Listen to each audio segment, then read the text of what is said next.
कभी सोचा है कि हमारी थाली में जो खाना है वो आता कहाँ से है? इसकी शुरुआत होती है एक ऐसी चीज से जिसे हम अक्सर यूं ही मान लेते हैं, मिट्टी। तो आज हम इसी के अंदर छिपे विज्ञान को समझने वाले हैं, वो विज्ञान जो असल में पूरी दुनिया का पेट भरता है। और मिट्टी की सेहत को बनाए रखने में एक चीज बहुत अहम है, उर्वरक।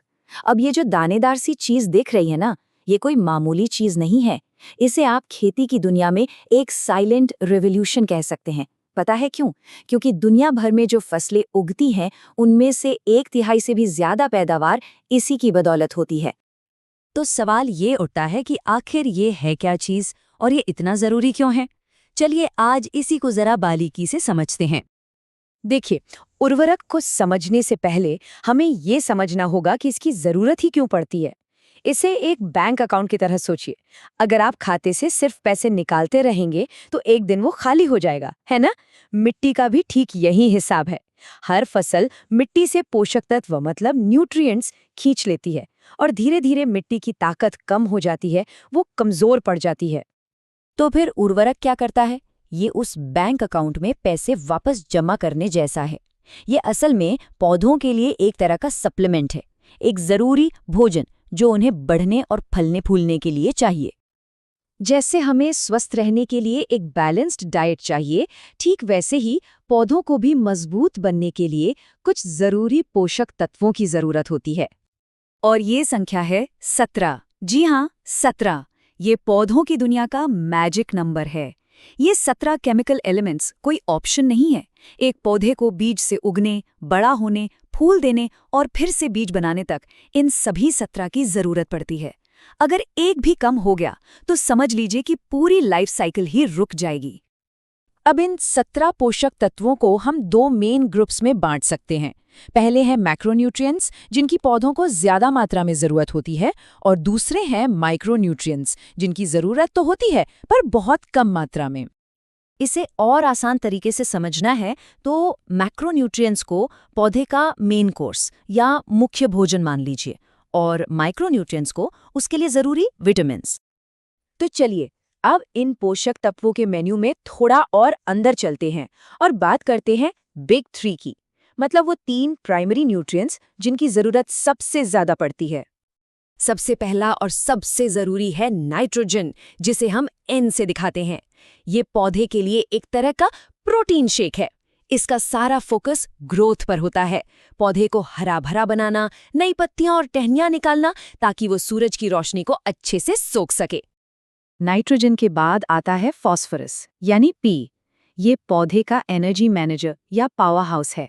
इसका काम है सूरज की रोशनी से मिली एनर्जी को स्टोर करना और उसे सही जगह पहुंचाना, जैसे कि मजबूत जड़ें बनाने में, फूल खिलाने में और बीज बनाने में। और इस तिकड़ी में तीसरा है पोटेशियम यानी K। इसे पौधे का बॉडीगार्ड या रक्षक कह सकते हैं।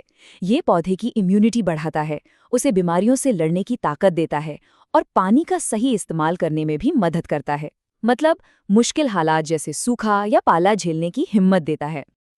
तो ये तो हो गए हमारे 3 बड़े खिलाड़ी N, P और K।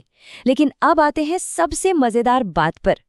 क्या आप जानते हैं कि पौधे बोल सकते हैं? जी हाँ, वो हमें इशारों में बताते हैं कि उन्हें किस पोषक तत्व की कमी हो रही है।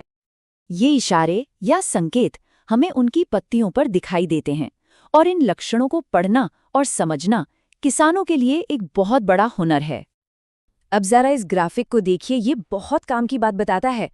बात यह है कि कुछ पोषक तत्व पौधे के अंदर घूम सकते हैं, वो मोबाइल होते हैं, जैसे कि नाइट्रोजन। जब पौधे को नाइट्रोजन की कमी होती है ना, तो वो अपनी पुरानी पत्तियों से नाइट्रोजन निकालकर नई पत्तियों को दे देता है। नतीजा, पुरानी पत्तियां पीली पड़ने लगती हैं। है ना कमाल की जासूसी? ये जो फ्लोचार्ट्स हैं, ये इसी जासूसी में मदद करते हैं, ये देखकर कि लक्षण पुरानी पत्तियों पर है या नई पर, और वो किस तरह के हैं, पीले हैं, धब्बेदार हैं या कुछ और। इससे हम नाइट्रोजन से लेकर जिंक तक किसी भी पोषक तत्व की कमी का अंदाजा लगा सकते हैं। तो अब तक हम ये तो समझ गए कि ये काम सिर्फ मुट्ठी भर खाद डालने जितना आसान नहीं है।